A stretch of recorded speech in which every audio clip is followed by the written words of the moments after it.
So if you're looking at those companies, then screeners are going to be a bit misleading, right? You should actually pay the same for a linear compounder than for a cyclical if you believe that the long term they are going to end up in the same point.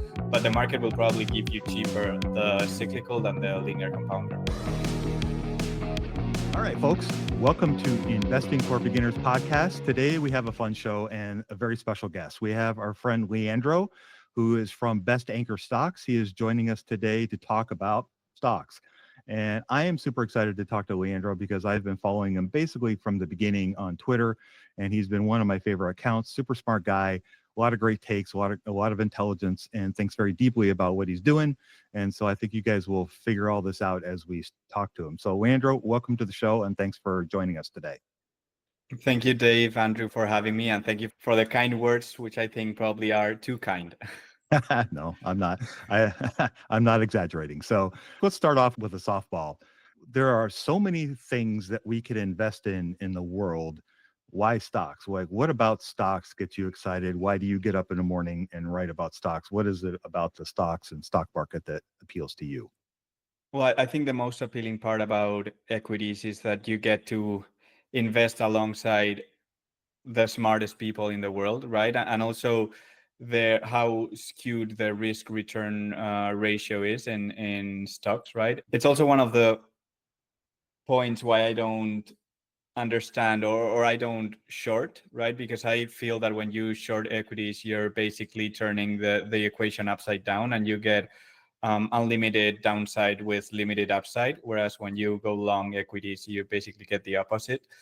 That also makes that risk return relationship also makes selling easier, I'd say, or making mistakes easier, which I think is a key topic in investing. And I know that a lot of people who short will tell me that shorting can have other uses, and I understand. I mean, shorting is also a way of having upside when the market is going down, right? But I don't think that I'm here to make money every year, but to make money over the long term. And I think that equities provide the perfect tool for that. Totally. When you talk about selling, are you often selling something to buy something else? Do you prescribe to the idea of having dry powder? What does that look like for your portfolio? So lately, I've been over the past couple of years building my portfolio from scratch. So I haven't faced yet too many decisions of selling to buy other things, or maybe having to sell a position to make space for another position. But I think I'm getting to that point now, right? So I currently own 16 positions, and I feel that I used to think that somewhere between 15 and 20 was the ideal number, but I'm I'm increasingly leaning towards the low end of that range, because the way that I follow companies, I think it's tough to follow 20 companies, right? I mean, it's getting easier, right? Because once you know you've followed a company for many years, then you can basically read some quarterly earnings and know how you feel about those earnings, right? Whereas at the beginning, you have to dig deeper into those earnings while you're learning. So I haven't faced those decisions much, but I think I'm going to increasingly face them. I think selling is probably the most difficult part in investing, especially because you can get to a situation where you will probably think that whatever you do, you're going to lose. Imagine that a position is down 30%. And if you sell, you feel that you're going to realize that loss. And if the stock does poorly, okay. But at the moment, you're thinking about your realized loss. But then if the stock starts to go up, then you're going to feel FOMO, and because you're missing out on those gains. So I think psychologically selling is probably the most difficult part in investing. And also it's difficult because there are very, very few companies that you will eventually not need to sell, right? I mean, when you invest for a long term, you think about those 10 or 100 baggers, but those are very, very few and very rare. So if I look at my portfolio today, made up of 16 companies, I have them with the intention of holding them forever, but I acknowledge that I'm not going to hold most of those forever. I mean, I think would do incredibly well if I could hold 2 or 3 of those forever. That's one of the toughest things in investing. Yeah, totally agree. Thinking about selling, do you have sell rules in place or things that, okay, this happened, I'm out? I don't, but I've recently read a book called The Art of Execution. I was like very skeptic of, say, stop losses, right? But at the same time, in the book, you find out that they might actually not be that bad idea, especially because when you sell something, you're not selling it forever, right? So imagine you're into a position, the position goes down 30% and things are getting very volatile. Basically, the book tells you to sell that position and understand what's going on without being an emotional decision, because you don't have it in the portfolio, and you will be able to repurchase it later. And I mean, stock market returns are very skewed to the right tail, right? So we tend to think, okay, I'll keep this because maybe it becomes a multi-bagger from here. But at the same time, probabilities say that many stocks go down and never recover, right? So if you're thinking about probabilities, maybe it makes kind of some sense to sell and think it through. But I've never done it to date, right? But it's something that I'm considering, like having a strict rule that when something is down 30%, just sell it. Try to understand why it's down, if it's temporary, if it's structural. I mean, stocks don't go down for no reason, right? I mean, that's quite rare. The goal of any investor should be to understand if that drop, the reasons that make the stock drop are temporary or structural. But there's always a reason for a drop, right? I mean, when Meta was down to $90, there was a reason there. A lot of money was being burned in the metaverse. Then you also had the Apple headwinds, and at the end, it played out perfect, right, for those that bought or remained invested. But there's always a reason, and that's also one of the reasons why I don't want to. I try not to do research when something is already down, because then I feel that I might lean onto more onto the structural. I'd say for those reasons being structural than temporary, with if I'm researching it for the first time.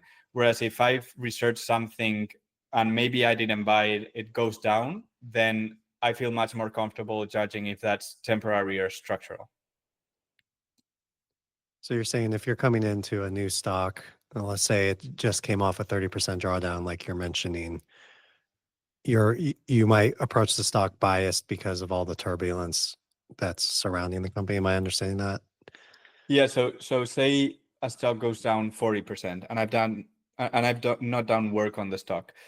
If I start researching the stock, then I think two things are going to happen. One, I'm going to rush my research, and that's not good, especially because I don't want the stock to start running. Second, if there are temporary problems, I will probably judge them as structural if I've not done any research beforehand, because I'll think, okay, there's a reason why this is down. I don't have the knowledge to judge whether this is structural or temporary. Whereas in another scenario where there's a stock that I've owned for, say, 2 or 3 years, if it goes down 30%, I feel much more comfortable understanding if it's temporary or structural, acknowledging that there's also some bias to that decision because all the emotions are involved.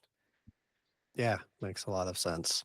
Kind of shows the importance of trying to do as much research as you can, whether you're going to buy something or not, just to have that base in case things do go down. 100%. I mean, the company that I'm researching now, I've been researching it for a while. It was down 40% and it's gone up like 25% in the last 2 weeks. And I've not even finished my research, but I approach it as that not being a sunk, like a real cost. Like I'm not wasting my time by analyzing a company that I'm not going to buy. At the end, it helps cultivate the pattern recognition. You never know, the company will give an opportunity down the road. So I mean, it's always important to analyze companies, even if you feel that it will not eventually lead to a decision. What does that look like for you? So you mentioned that you've been working on a company for quite some time. What does that look like for you? Like, what is the process to analyze a company? I mean, it's very, I would like to say it's very structured, but it actually isn't. Because the like how I start is structured, because I always tend to start with the annual report, then I'll read the earnings calls, at least all the earnings calls for Q4 going at least 10 years back. I feel that's something that not many people do, and actually is the most important thing to understand how the company has evolved. I remember looking at Interactive Brokers, which unfortunately I didn't purchase, and reading the earnings calls of the last 10 years. And you could basically understand how the business had changed, right? They had a market making business in the past. So then the going through the global financial crisis was not pretty. But actually, during the global financial crisis, the online brokerage was doing very well, that part of the business. And that's mostly what they have exposure to today, right? So if you were looking back at the numbers, seeing how Interactive Brokers was doing during the global financial crisis or did during the GFC, trying to understand if the business is resilient to a recession, then that wouldn't have been a good idea unless you understood that the business had completely transformed to the online brokerage business, which was doing great. So those are the two things that I start with. And then it depends on the company. I'll probably go to expert calls, industry. I'll do industry research. I think that the industry where a company operates is pretty important. I mean, you can find good businesses almost in every industry, but obviously some industries lend themselves more to having high quality companies. And sometimes what I think it's important is that sometimes I feel that just by reading, I sort of make my mind about an idea, especially when I think it's very clear. I'm like, okay, I'm convinced based off of everything I've read and some numbers I've done.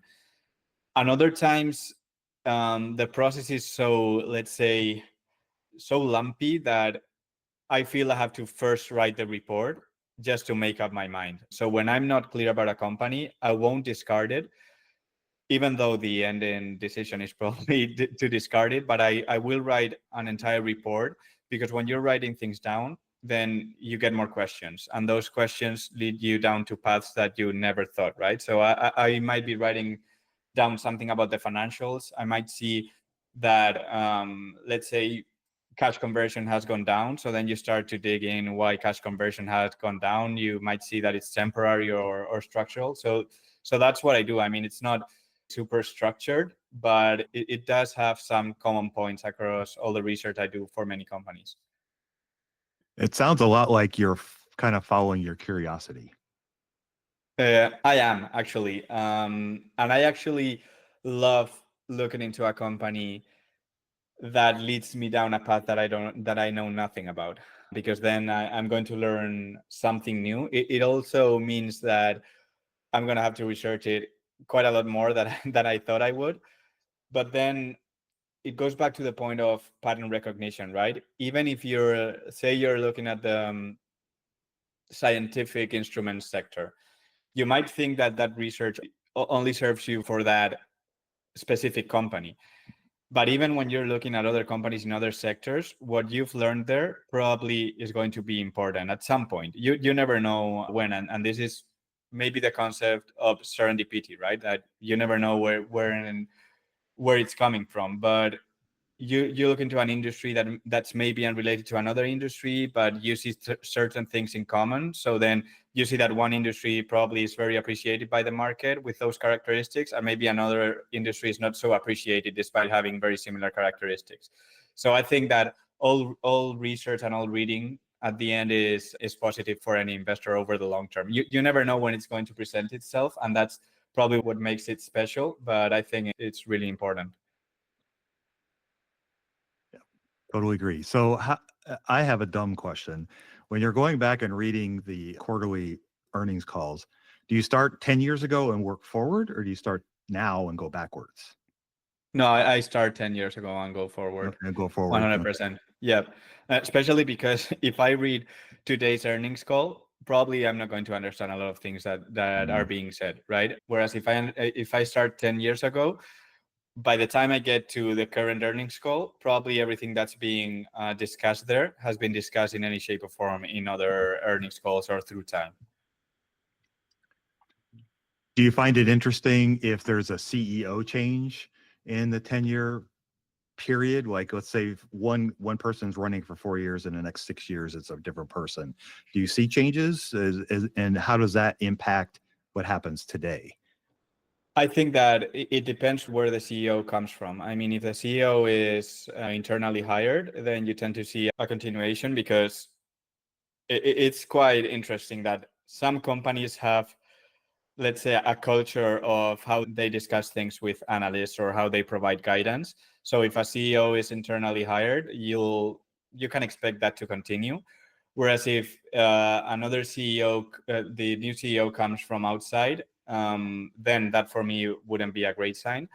And secondly, you can definitely see changes, right? I also think that if someone comes from the outside and there's no one in the company that can take the CEO role, maybe it's because the board wants to change something, right? So it's normal to see changes in those occasions.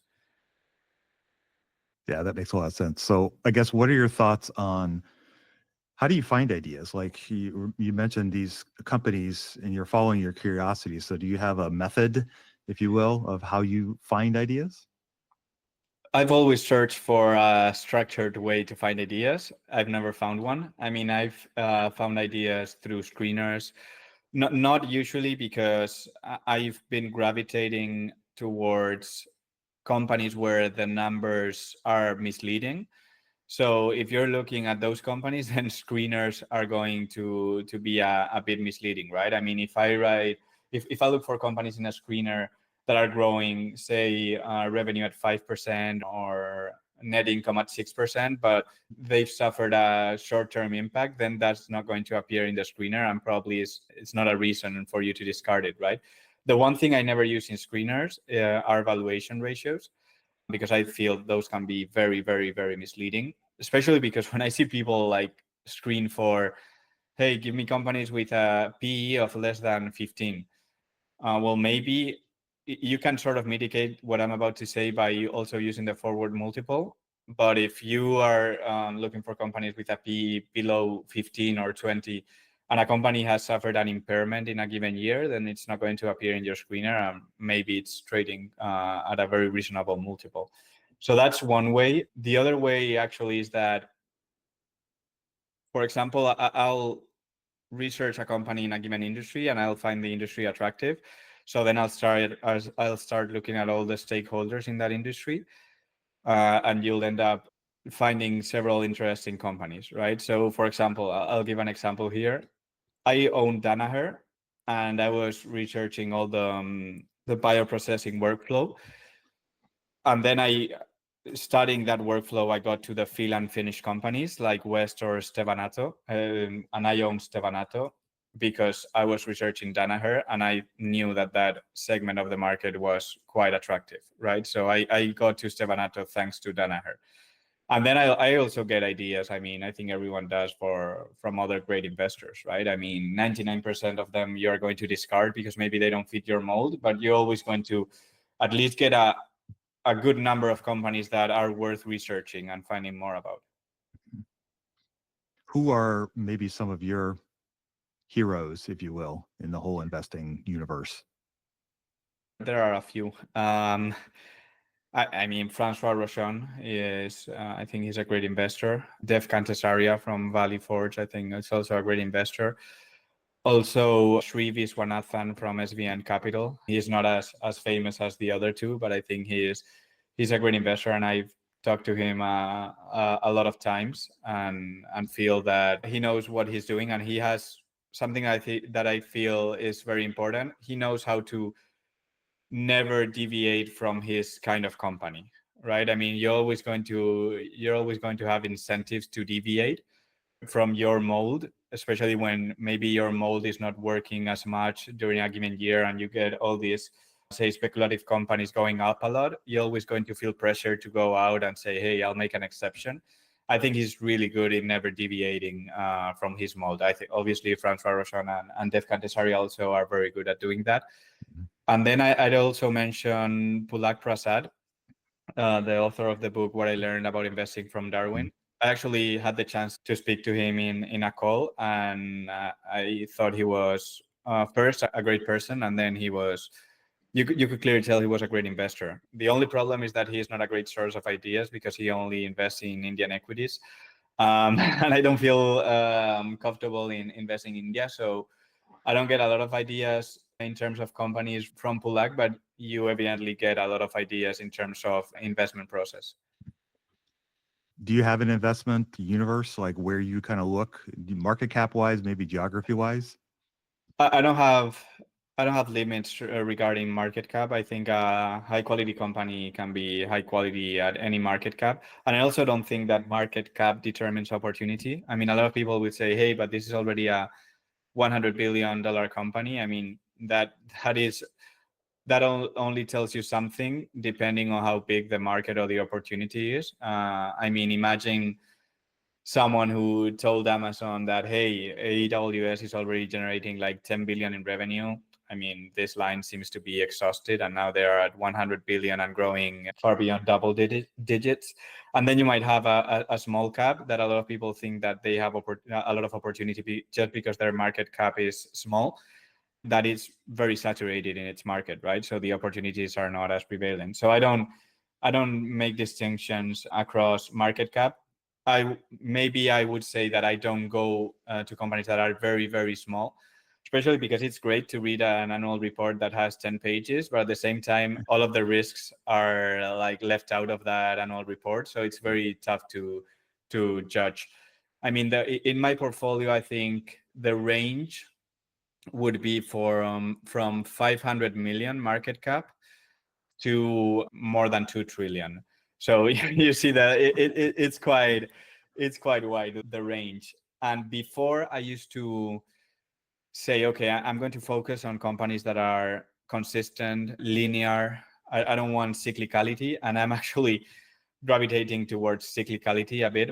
Cyclicality in the context of the industry being secular but suffering cycles. I think a great example here is, for example, the semiconductor industry, right? I mean, there are inevitable cycles, but over the long term, you would expect the semiconductor industry to grow.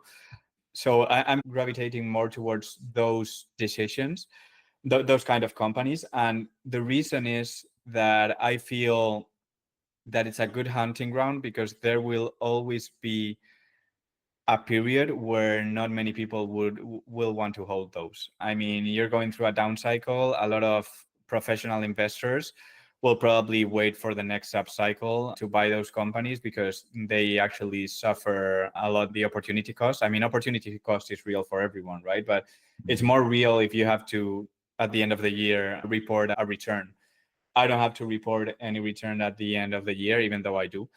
So I feel that I have the advantage of being able to hold companies that maybe will flatline for 6 months or 1 year. And I don't know if that will happen, right? I mean, one of the companies that I invested in following this logic was John Deere.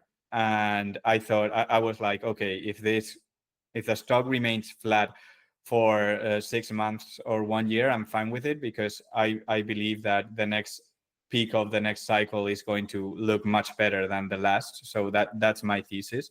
And I don't care if it happens in 1 year or in 3 years, so long as we get to the destination. And that was the original thesis. And now the stock is up like 40% in 1 year. And I'm like, and I didn't expect it, right? But that's the problem when you wait for the inflections. First, that the market is going to come before you. And then when you realize it, maybe the stock is 50% up and you've missed it just because you were trying to avoid 6 months of being flat. So I'm gravitating more towards those companies. And also, if you join, I think that the best scenario is when you join a cyclical company that suffers operating deleverage, then you get the perfect cocktail for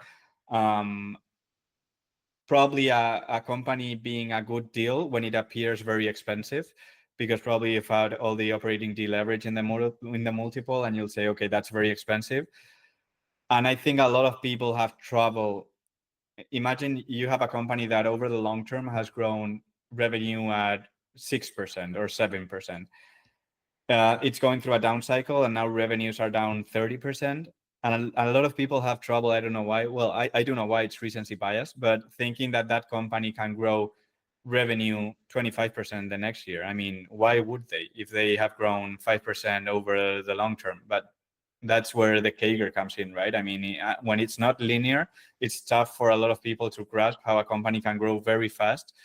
I mean, imagine Deere is coming from the depths of a downturn. I wouldn't be surprised to see 50% growth in EPS. But a lot of people will not expect that, right? Because the company has just been dropping EPS by 30%. So it's very tough for people to gauge that. And you can see that in the valuation multiple. So I think that that's the best scenario because it protects you from professional investors and because they have their own incentives.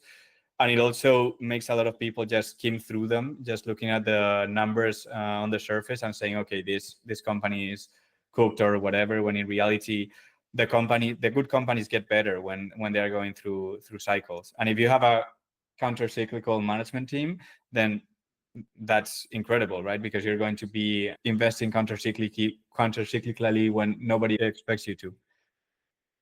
I love the point you make about revenue CAGR. If I look at a 3-year revenue CAGR, 5-year revenue CAGR, 10-year revenue CAGR, that's not telling you much because the ending point was still the same in all of those time periods. So it is hard. Like when all the websites are reporting the same metrics, it's hard. We can all get biased to that. But to your point, it can show opportunities in the cyclical stocks when you can understand an opportunity better than it appears. Texas Instruments is a great example here. If you read the last earnings calls or the capital management update, most analysts were like very skeptical that they were going to be at 2026 revenue where it is because it needs to grow at, I don't know, 13% CAGR for 2 years. And they're like, but that's much higher than you've historically done. And I'm like, yeah, but that's not historically much higher than they've done coming from a downturn. I mean, you just have to look at past downturns, and the company was growing 20% plus coming out of those downturns, which for me, it's crazy that people don't go back to the last cycle and see how the company came growing out of it, just to understand how viable it is that it grows similarly in this time around. And Texas Instruments CEO was saying like, hey, but yeah, we need 13% CAGR from here or whatever, but this is assuming basically 2% growth from the last peak, which is not a lot of growth, right? So I think that's a much more important data point than thinking how much it has to grow from the depths of a cycle. So since that's not, I love the Texas Instruments example, obviously for selfish reasons. Yeah, you want it. Right. That's obviously a very counterintuitive thing to do. It's very hard. So is this something you've developed, or how do you make sure your mindset is this way in avoiding recency bias and some of the other things that can plague investors? Well, I think I got to these types of, let's say, investment scenarios because I was trying to find companies that had or stocks that had limited downside and significant upside, right? That's what every investor is looking for. But I found that in these companies that are going through cycles where the down cycle is already priced in, then you're not going to get it so long as the company is high quality. You're not going to get a lot of downside, and your main cost is not going to be a permanent loss of capital, but opportunity cost. And I'm fine with that type of cost. Much more, I prefer suffering opportunity cost than permanent loss of capital, to be honest.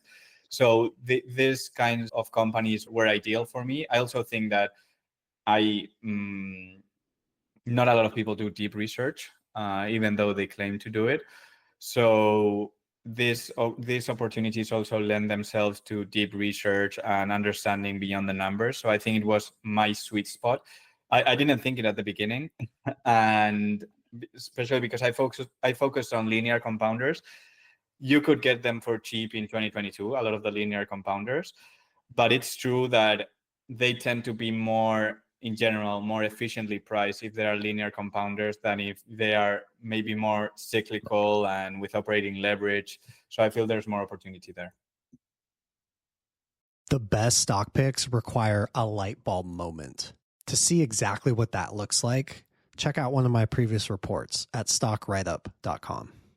Yeah, it reminds me a little bit of, I heard a Buffett conversation recently where he was talking about he and Charlie prefer a lumpy 15% and then to a smooth 12% kind of thing. And when I think about companies like Texas Instruments or anybody in the semiconductor or housing market, that's kind of what it feels like to me, that these are lumpy. Like the destination is where it's going to go, but how it gets there is going to be lumpy. And you just got to, like you said, you got to endure it till it gets to where it's going to go. Yeah, and those companies, I mean, a company just for being cyclical will get probably a haircut to its valuation multiples, and that basically tells you how the market thinks about the long term, because they don't. Most of the market thinks about the short term, so obviously they are always worried about the down cycle and how deep it can go. But if you're convinced that the industry is secular, then you should be fine. You should actually pay the same for a linear compounder than for a cyclical, if you believe that the long term they are going to end up in the same point. But the market will probably give you cheaper the cyclical than the linear compounder. For sure. That's a tough thing though. Like how do you determine whether something has great long-term secular trends or not? It's a good question. In some cases, I think it's a macro question, right? For example, in semiconductors, you can say, okay, what are the chances of there being less semiconductors in the future than today? I mean, I think that the answer to that question is not difficult. In other cases, I try to look for companies that own their destiny. So it's not that the industry has historically been secular, but at the same time, if it isn't long term, they have several levers at their disposal to continue growing. And also, if you have savvy management teams, then they'll probably be the first one to realize that the industry is not secular, and maybe will make some divestments or they'll go into other businesses. I mean, Texas Instruments is again a great example, right? I mean, I don't know how many billions in revenue Rick Templeton divested and how much they invested in automotive and industrial. But that's a sign of, okay, I don't think the communications business is going to be secular. So you have a management team that's divesting that business to go into more secular industries. I think that's also something worth taking into account when analyzing management, right? I own Stevanato, and Stevanato is fill and finish. So they basically sell the vials and the cartridges to drug manufacturers so that there are containment solutions for the drugs. And when you think about the growth algorithm, the growth algorithm doesn't have much volume. But the thing is that they are transforming the whole business from bulk products to high value products, and they're basically substituting existing volume. And the high value products come roughly double the gross margins of the other products, and it can have average selling prices up to 10 times. So I'm not worried about the secularity of volume there, because I know that most of the growth is just going to come from replacement. That's one way that I isolate myself from maybe judging correctly a secular theme. And it's also a great example of how many people might see growth on these companies and will say, oh, hey, they are growing very, very slowly. But then when you realize the change that they are having underneath, it's when you start to see that the growth that's coming, it's going to be first high, because these high value products are growing super high. And secondly, it's going to be very, very profitable. And you cannot see that in historical figures, right? You have to understand the management team, believe their strategy. There's always some sort of believing when you're investing, right? I mean, you cannot have anything under your control, but I do want to invest in management teams that strive to control everything that they can control. And so in those cases, I'm less worried about what the industry will do. Do you have other examples I love that framework of the gross margin doubling from them kind of, I don't know if you call it like cannibalizing the business, but it's a very, very easy path to see how they can double gross margin there. Other examples that you've come across either lately or in the past? Yes, John Deere is another good example. John Deere is leaning more into technology. So they don't need huge growth in equipment. They just need for farmers to implement technology. And then you're going to get the price increase, some of the replacement, and then you're going to get technology on top of that. So you don't need John Deere to sell 50% more equipment in 5 years to make the thesis work. That's another example. And another example might be Keysight Technologies. Explaining what the company does is a bit complicated, but they basically make testing solutions for things like communication. So if you want to test 5G, then they'll provide the equipment so that mobile operators can test 5G in a lab without needing to go into production. And that's another example where the business, it's relatively low growth because it grows at mid-single digits, but it has a lot of operating leverage, and it's also somewhat cyclical. It has a lot of operating leverage, and they are transforming the business from hardware to software.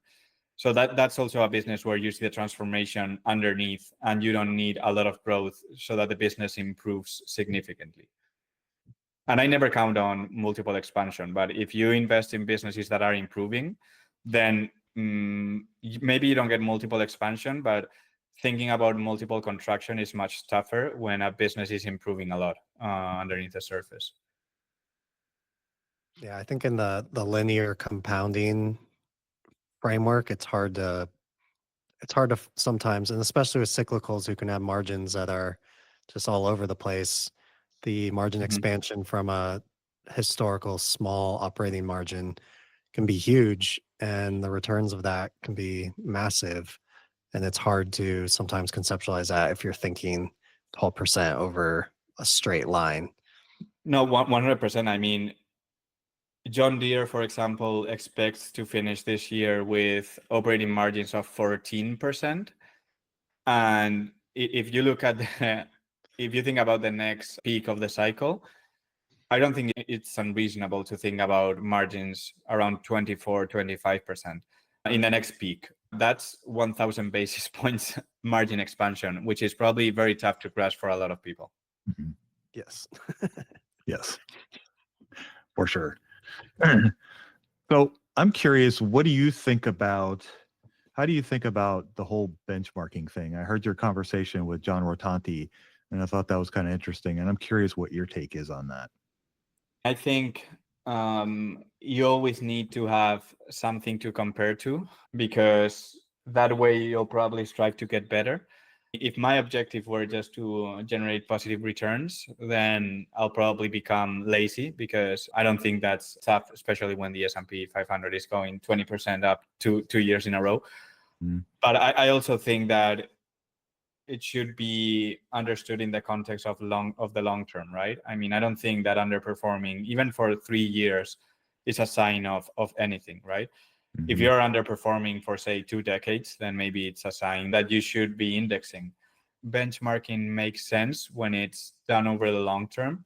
It makes zero sense to do it over 1-year periods, for example, especially because if you benchmark thinking about 1-year periods, it's going to be basically impossible to beat the benchmark, because you're going to be changing strategy and you're always going to be one step behind what the benchmark is doing. So if this year big tech was performing very, very well, and then you say, okay, so big tech is the way, I'm going to change my strategy. You buy big tech, then big tech doesn't do very well, but then healthcare does very well, and then you're not in healthcare, which you used to own because it had a down year. Then at the end, you're always trying to catch the market, and that's a sure way to underperform.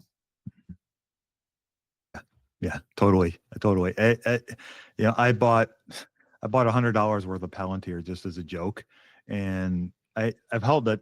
I'm not going to buy anymore. I've done zero research on it. I just did it as a lark, and it's up 480% or something since I bought it, which is stupid, but it just proves that I can't compare myself to a benchmark, because I have this outlier that's done really well, that's making everything look better than it really is. And so it's just kind of foolish, because that's not the way I invest, and I don't plan to invest that way. I just did it as, what does it feel like to own something like this? And I also feel that in the investment world, you'll get a lot of, let's say, promotion if you own those kinds of companies. Promotion will probably be short-lived, but then you'll be substituted by another person that's going all in on something that's doing great. So it's actually very tough. And I would say that it's tough in the fund management world and in the newsletter world also, to sort of focus more on constant compounding rather than trying to find I don't know, the next 100 bagger, because you're basically never going to be in the spotlight of the market, right? I mean, okay, yeah, you're doing fine. You might be you're beating the market, but your returns are not 100% level spectacular, right? I mean, you did not have a company that went up 600%. And I think that when you have several companies that have gone up 400 or 500%, there are only two possibilities. One, you're the best investor to ever live. And the second one is probably that you're taking too much risk, and that will eventually show up in the numbers. I mean, if you go take, for example, people that go all in into a company, it goes 300%. They're going to look great for a while, but just the fact that a person was able to go 100% in a given company, or even 50%, that tells you something about risk management that sort of implies that they might blow up at some point in the future, right? And it doesn't matter the returns that you've made in the past if you blow up going all in the future. Double-edged sword. I mean, yeah. So you're saying whether I chase the memes or not, it's heads I lose, tails I lose. I chase the memes, I lose. I don't chase the memes, people think I'm not that good, I lose. Unfortunately, that would be an accurate representation of what I just said. I mean, you don't lose, but when you go the route of not chasing the memes, you need a very long track record for people to trust you. When you can go and say, hey, my returns last year were 200%, you'll get a lot of people in your front door. So, and I don't think that's bad. I mean, I think if you're also looking for that, let's say, more linear compounding, you also have to understand that you need a lot of years to prove yourself, right? It's not going to work it's not going to be immediate. I remember there was a newsletter that was basically all in on one stock. I'm not going to say names. And that newsletter scaled very successfully while the business was doing well. Then the business did terribly. And then that newsletter basically, I don't know if it exists anymore, but I don't see it anymore. So that's also one of the risks that you take when you chase meme stocks, right? Which I am not saying that this was a meme stock, but when you go 100% into a company, you expose yourself to that risk. And I think it's, you have to have very high ego to go 100% into a company. I love where my portfolio stands today, but I acknowledge that out of the 16 companies, a minimum of 8-9 companies will not turn out as I expected to. But at the same time, due to the asymmetric nature of returns in equities, that's fine, because I can afford to sell something at a 20 or 30% loss, or maybe having suffered opportunity cost and having it flat for 2 years, because I know that when I'm right, I'm going to make more money. That's why also I think position sizing is also extremely important, right? Because you need to have your X where you think the probabilities of winning are higher, and even though you have those companies that you think that the probabilities are lower, maybe having a lower weight in them, right? So one thing that I've done this year is I've prepared a spreadsheet, and that I call it the decision spreadsheet, and the subscribers have access to it, but I use it for me, right? So it's for personal use, and I have what would be my buying points for any company after assessing the valuation, and how the current price deviates from those buying points. So the ideal scenario would be to have at the top of my portfolio all of those companies where I feel that the buying price is very close or below the current price, and to have those where I feel that the purchase price is significantly above, to have those at the bottom. The moving a portfolio is not so easy, because I can add more to those companies that I feel are undervalued until they go up. But I'm also very skeptical of selling something just because it's, according to my estimates, 30% overvalued, right? I mean, companies I hold in my portfolio, I feel have significant optionality, and I also don't want to give up that optionality for, let's say, avoiding a 10% decrease or 20% decrease. Yeah, it can be hard sometimes to have a stock of yours go mathematically overvalued and feel like you want to do something about it when the better decision is just to hang on to it. It can be very, very hard. Something I struggle with still, like wanting to Especially lock because in things. then you'll look at it the next year and probably it's your best performer, and you'll be like, well, thank God I didn't sell that because it's Right. performed incredibly. Right. Been there, done that. All right, Leandro, this has been a fantastic conversation. I've learned a lot. It's been a lot of fun. And I know our listeners will. Where can people find more about you and what you have going on out in the internet world? So I'm on Substack, www.bestanchorstocks.com. That's my Substack where I share all my research, my portfolio, and everything. And then also on Twitter is at InvestQuotes, and I also share content there from time to time. Less than I would like, I have to be honest. Yeah, we would like you to do more there. That's for sure. So again, thank you very much. We'll put all the stuff in his show notes, and definitely check out his resources and his Twitter. It's fantastic.